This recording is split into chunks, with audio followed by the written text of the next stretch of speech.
So நம்ம 13 send property பார்க்க போகிறோம். இது எங்கன்னு பார்த்தீங்கன்னா உங்களுக்கு ஈசிஆர் புதுப்பட்டினம் வரும். ஆஃப்டர் மகாபலிபுரம் பார்த்தீங்கன்னா கரெக்டாக ஒரு 15 கிலோமீட்டர் இந்த ப்ராப்பர்ட்டி லொக்கேஷனாக இருக்குது. இது ஈசிஆர்லேருந்து பார்த்தீங்கன்னா உங்களுக்கு ஜஸ்ட் ஒரு 500 மீட்டரில் உங்களுக்கு லொக்கேஷனாக இருக்குது இந்த ப்ராப்பர்ட்டி. இந்த புது ஈசிஆருக்கும் பழைய ஈசிஆருக்கும் சென்டராக வரும். இந்த புதுப்பட்டினம் பஜார் மார்க்கெட்லேருந்து பார்த்தீங்கன்னா கரெக்டாக உங்களுக்கு ஒரு 3/4 கிலோமீட்டர் இந்த ப்ராப்பர்ட்டி லொக்கேஷனாக இருக்குது. இந்த ப்ராப்பர்ட்டி பார்த்தீங்கன்னா உங்களுக்கு சவுத் ஃபேஸிங் பிளாட் இது டோட்டலாக 13 சென்ட். நியர்பை உங்களுக்கு பார்த்தீங்கன்னா 2 கிரவுண்டுக்கு கொஞ்சம் மேலே வரும் உங்களுக்கு.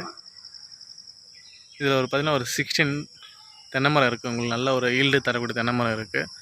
பக்கத்தில் பார்த்தீங்கன்னா நல்ல ஒரு ஃபார்ம் லேண்டு தான். பக்கத்தில் எல்லாமே ஒரு 6 சென்ட் அது மாதிரி ஃபார்ம் லேண்டு தான் பண்ணியிருக்காங்க. நல்ல வீடுங்க இருக்குது. நல்லா சேஃப்டியான இடமாவும் இருக்குது உங்களுக்கு. ஆப்போசிட்லாம் பார்த்தீங்கன்னா நல்ல ஒரு பெரிய பெரிய ப்ராஜெக்ட் வீடுங்க, வில்லா ப்ராஜெக்ட் மாரி பண்ணுறாங்க. பாருங்கள், இங்கேருந்து பார்த்தா தெரியும் பாருங்கள் அந்த வீடுங்க. இந்த ஏரியாவில் இந்த லொக்கேஷனாக இருக்குது. நல்ல நீட்டான ஏரியா. நல்ல ஒரு ஃபார்ம் ஹவுஸ், கெஸ்ட் ஹவுஸ் பண்ணுறவங்களுக்கு ஒரு சூட்டபுளான ஏரியா. இது திருக்கலைக்குன்றம் SRO வரும் உங்களுக்கு. செங்கல்பட்டு மாவட்டம் ஈசிஆர் புதுப்பட்டினம்னு சொல்லுவாங்க. ஈசிஆர் ரோட்லேருந்து 500 மீட்டர் உங்களுக்கு. புது ஈசிஆர்லேருந்து பார்த்தீங்கன்னா ஒரு 200 மீட்டர் வரும். பழைய ஈசிஆர்லேருந்து ஒரு 500 மீட்டரில் வரும் அந்த லொக்கேஷன் உங்களுக்கு. ஃபுல்லி ஃபென்சிங் பண்ணியிருக்காங்க.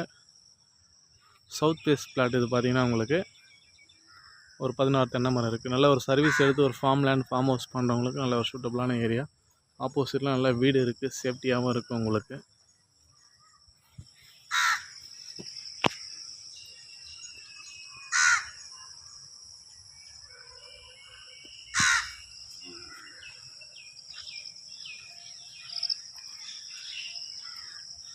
தென்னை மரம்லாம் பார்த்தீங்கன்னா உங்களுக்கு நல்ல ஒரு ஈல்டு இருக்குது. இப்போ பார்த்தீங்கன்னா ஃபுல்லாகவே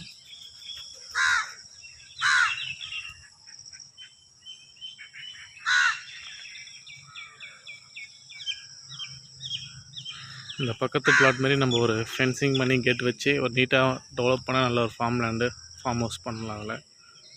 இது பக்கத்தில் பாருங்கள் ஒரு ஃபார்ம் ஹவுஸ் இருக்குது பாருங்கள். சின்னதாக ஒரு கெஸ்ட் ஹவுஸ் மாதிரி பண்ணியிருக்காங்க அவங்க. நல்லா தோட்டமாக.